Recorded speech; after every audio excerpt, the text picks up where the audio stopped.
Physics one হচ্ছে শিক্ষার্থীদের সব থেকে বেশি আতঙ্কের নাম। আমার এই বোর্ডে যে এই 20টি প্রশ্নের ম্যাজিক্যাল সাজেশন রয়েছে, আমার কাছে মনে হয় তোমরা যদি এই 20টি প্রশ্নের ম্যাজিক্যাল সাজেশন ফলো করতে পারো এবং আমার দেওয়া ডিরেকশনগুলো মানতে পারো, তোমরা কিন্তু ফিজিক্স ওয়ান সাবজেক্টে পাস থেকে first class plus mark common পেয়ে যেতে পারো।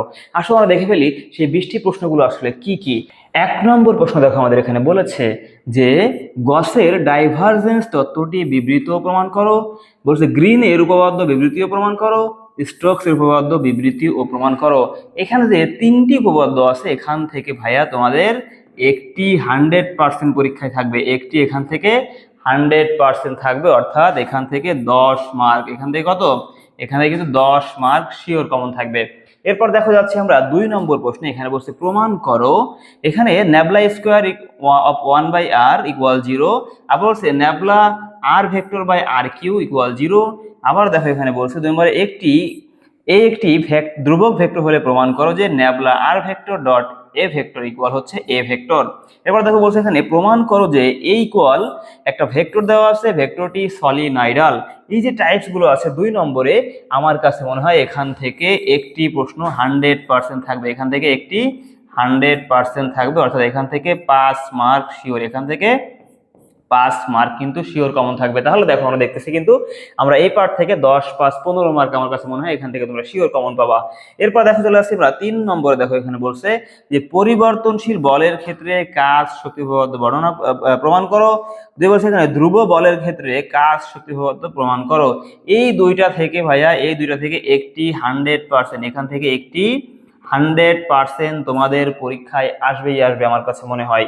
এরপর দেখো এখানে 4-এ এখানে বলছে যে প্রমাণ করো যে সমভরের দুটি বস্তুর মধ্যে একমাত্রিক স্থিতিস্থাপক সংঘর্ষের ফলে ওরা একে অপরকে বেগ বিনিময় করে।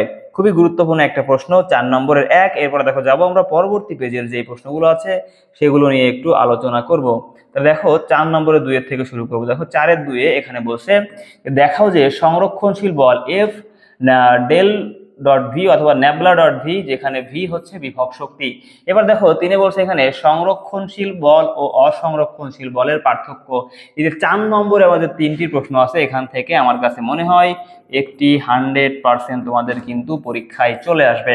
এরপর দেখো লিখছে 5 নম্বরে এখানে প্রমাণ করো যে কোন কণার কৌণিক ভরবেগের পরিবর্তনের হার উহার উপর ক্রিয়াশীল টর্কের সমান। Very very important, very very important একটা কিন্তু প্রশ্ন। অথবা এটা এভাবে আসতে পারে, কৌণিক ভরবেগ ও টর্কের মধ্যে সম্পর্ক স্থাপন করো। এবার দেখো 2 নম্বরে বলছে জড়তার ভ্রামক সংক্রান্ত সমান্তরাল উপপাদ্য, সমান্তরাল অক্ষ উপপাদ্যটি বিবৃতি ও প্রমাণ করো। তিনি বলছে এখানে প্রমাণ করো যে tau equal I into d omega by হচ্ছে ডিটি, অথবা প্রমাণ করো যে টাউ ইকুয়াল হচ্ছে কত?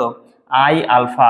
এই যে প্রশ্ন 5 নম্বরে যে 3টি প্রশ্ন আছে, এই 3টি প্রশ্ন থেকে আমার কাছে মনে হয় একটি 100% আসবে, বলা যায় না এখান থেকে কিন্তু 2টিও আসতে পারে। খুবই গুরুত্বপূর্ণ, 2টিও এখানে আসতে পারে, খুবই গুরুত্বপূর্ণ। দেখো এরপরে যাচ্ছে আমি 6 নম্বরে।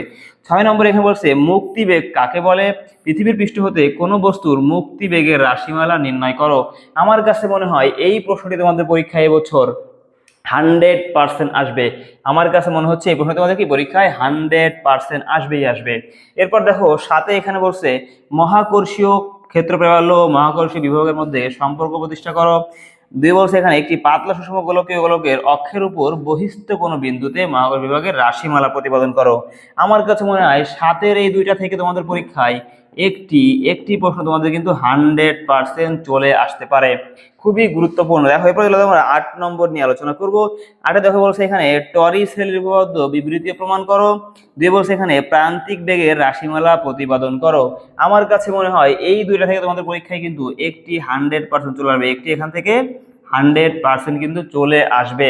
এরপর দেখো যাচ্ছি আমি পরবর্তী পেজে দেখো আমাদের কি বলছে এখানে 9-এ। দেখো এখানে বলছে 9 থেকে দেখো 9-এ এখানে বলছে আমাদের যে বার্নৌলির উপপাদ্য বিবৃতি প্রমাণ করো। আমার কাছে মনে হয় এটা তোমাদের পরীক্ষায় 100% চলে আসবে, খুবই ইম্পর্টেন্ট। দেখো এরপরে যাচ্ছি আমরা 10 নম্বরে আলোচনায়। দেখো 10 নম্বরে এখানে কি বলছে, 10 নম্বর প্রশ্নে এখানে বলছে যে একটি ক্যান্টিলিভারের মুক্ত প্রান্তের অবনমের রাশিমালা বের করে। এটা কিন্তু অন্যভাবে আসতে পারে, তোমরা বই থেকে তোমরা দেখে নিবা, খুবই ইম্পর্টেন্ট, এটা একটু ভেরি ভেরি ইম্পর্টেন্ট একটা কিন্তু প্রশ্ন। এরপর দেখো বলছে কোনো বিকৃত বস্তুর একক আয়তনে কৃতকাজের রাশিমালা প্রতিপাদন করো। আমার কাছে মনে হয় এই দুইটা থেকে তোমাদের পরীক্ষায় একটি প্রশ্ন, একটি কিন্তু 100% চলে আসতে পারে। এরপর দেখো এখানে 11 নম্বর বলছে যে স্থিতিস্থাপক গুণাঙ্ক কি, দেখাও যে y = 2n + সিগমা, যেখানে প্রতীকগুলো প্রচলিত অর্থ ব্যবহৃত হয়েছে। আমার কাছে মনে হয় এই প্রশ্নটি তোমাদের পরীক্ষায় 1000% থাকতে পারে। আমার কাছে মনে হয় এটা পরীক্ষায় আসবেই আসবে। এরপর দেখো 12 এখানে বলছে যে পৃষ্ঠটান ও পৃষ্ঠশক্তির মধ্যে সম্পর্ক স্থাপন করো। খুবই গুরুত্বপূর্ণ প্রশ্ন, পৃষ্ঠটানের আণবিক তত্ত্ব ব্যাখ্যা করো। আমার কাছে মনে হয় এই দুইটা থেকে তোমাদের কিন্তু একটি প্রশ্ন পরীক্ষায় চলে আসতে পারে, এখান থেকে একটি তোমাদের পরীক্ষায় চলে আসতে পারে। এরপর দেখো 13 এখানে বলছে প্রমাণ করো যে তরলের পৃষ্ঠটান T = ½ ρgr × h+r/3, যেখানে সংকেতগুলোর প্রচলিত অর্থ বহন করে। দেখো অথবা দিয়ে এভাবে আসতে পারে তত্ত্ব সহ কৈশিক নলের সাহায্যে পানির পৃষ্ঠটান নির্ণয়ের একটি পদ্ধতি বর্ণনা করে, এভাবেও আসতে পারে। অথবা এটা দেখো 2 নম্বরে বলছে দেখাও যে কোন তরল পদার্থের বক্রতলের অভ্যন্তরে অতিরিক্ত চাপ P = 2T × 1/r1 + 1/r2, যেখানে প্রতীকগুলো প্রচলিত অর্থে ব্যবহৃত হয়েছে। অথবা এটা কিন্তু এভাবেও আসতে পারে যে কোনো তরল পদার্থের বক্রতলের অভ্যন্তরে চাপের রাশিমালা প্রতিপাদন করো। এই 13 নম্বরের যে দুইটা আমার কাছে এখান থেকে মনে হয় যে এখান থেকে একটি প্রশ্ন তোমাদের পরীক্ষায় 100% আসবে। আমার কাছে কেন জানি মনে হচ্ছে তোমাদের এই 2 নম্বরটা পরীক্ষায় 100% চলে আসতে পারে। এরপর দেখো আমি যাচ্ছি 14 নম্বরে আলোচনায়। দেখো 14 নম্বরে আমাদের এখানে কি বলেছে, দেখো 14 নম্বরটা তোমাদের খুবই গুরুত্বপূর্ণ পার্ট। এখানে দেখো বলছে যে অগ্রগামী তরঙ্গের সমীকরণ প্রতিপাদন করো, অগ্রগামী তরঙ্গের ব্যবকলনীয় সমীকরণ প্রতিষ্ঠা করো, অগ্রগামী তরঙ্গের শক্তি রাশিমালা প্রতিপাদন করো। এই তিনটা থেকে তোমাদের পরীক্ষায় ভাইয়া কিন্তু একটা প্রশ্ন কিন্তু 100% থাকবে, এই তিনটা থেকে একটা তোমাদেরকে পরীক্ষায় 100% থাকবে।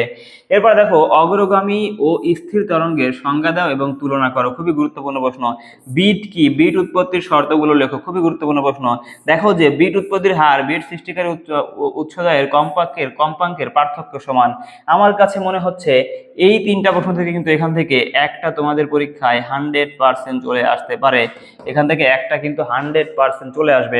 এবার দেখো 16 বলছে এখানে একটি অগ্রগামী তরঙ্গের সমীকরণ y = 10 sin 50t + 0.07x, এখানে দৈর্ঘ্য মিটারেও সময় হচ্ছে সেকেন্ডে প্রকাশিত, তরঙ্গের বিস্তার, কম্পাঙ্ক, তরঙ্গবেগ, তরঙ্গ দৈর্ঘ্য নির্ণয় করে। এই যে টাইপ আছে, এই টাইপ থেকে একটা প্রশ্ন এখান থেকে কিন্তু একটি এখান থেকে কি 100% তোমাদের পরীক্ষায় চলে আসবে।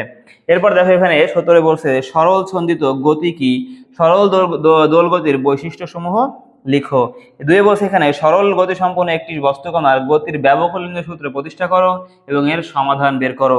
আমার কাছে মনে হয় 17 এই দুইটা থেকে তোমার পরীক্ষায় কিন্তু একটা প্রশ্ন 100% তোমাদের পরীক্ষায় কিন্তু চলে আসবে। এরপর দেখো আলোচনা করবো মূলত 18 নম্বর নিয়ে। দেখো আমাদের 18 নম্বরে এখানে কি বলেছে, দেখো 18 নম্বরে তোমাদের এখানে বলেছে যে একে ইয়ং এর দ্বিতীয় পরীক্ষাটি বর্ণনা করো। বলছে গোলা প্রেরণ কি, ইহা কিভাবে দূর করা যায়, অপবর্তন ও ব্যতিচারের মধ্যে পার্থক্য লিখো, বিট ও ব্যতিচারের মধ্যে পার্থক্য লিখো। আমার কাছে মনে হয় এখান থেকে তোমাদের পরীক্ষায় একটি কিন্তু 100% থাকবে, একটি এখান থেকে 100% থাকবে। এরপর দেখো নিউটন রিং পরীক্ষার সাহায্যে একবর্ণী আলোর তরঙ্গ দৈর্ঘ্য নির্ণয়ের পদ্ধতি বর্ণনা করো। এবার দেখো 20 বলছে একটি পোলারিমিটার এর গঠন ও কার্যকরী বর্ণনা করো। আমার কাছে মনে হয় লাস্টে দুইটা প্রশ্ন এখান থেকে কিন্তু দুইটি চলে আসতে পারে, দুইটি পরীক্ষায় আসতে পারে, ঠিক আছে, দুইটি পরীক্ষায় আসতে পারে। খুবই গুরুত্বপূর্ণ প্রশ্ন, ঠিক আছে, খুবই গুরুত্বপূর্ণ প্রশ্ন, খুব গুরুত্ব সহকারে পড়তে হবে। এখন দেখো আমি কিন্তু ডিরেকশন দিয়েছি এখানে যে first class plus mark common পেতে হলে সাজেশনে 100% দেওয়াগুলো বইয়ে প্লাস বইয়ের কিন্তু গুরুত্বপূর্ণ কিছু ম্যাথ আছে, ভেরি ভেরি ইম্পর্টেন্ট কথা, তোমাদের বইয়ে কিন্তু প্রত্যেকটা অধ্যায়ে গুরুত্বপূর্ণ কিছু ম্যাথ আছে, সেই ম্যাথগুলো অবশ্যই অবশ্যই কি তোমাদের করতে হবে, ভেরি ভেরি ইম্পর্টেন্ট, এগুলো অবশ্যই তোমাদের করতে হবে। আমার কাছে মনে হয় যদি এই গাইডলাইনটি মানতে পারো এবং এই প্রশ্নগুলো সলভ করতে পারো, সেখান থেকে তোমরা কিন্তু ফার্স্ট ক্লাস প্লাস মার্ক তোমাদের পরীক্ষায় কিন্তু কমন পেয়ে যেতে পারো। আর সুতরাং তোমরা সবাই এখন থেকেই পড়া শুরু করো। মনে করো আগামীকাল তোমাদের পরীক্ষা, এই চিন্তা ভাবনা করে আগায় যাও, ইনশাল্লাহ আমরা ভালো কিছু করব, ইনশাল্লাহ দেখা হবে, বিজয়।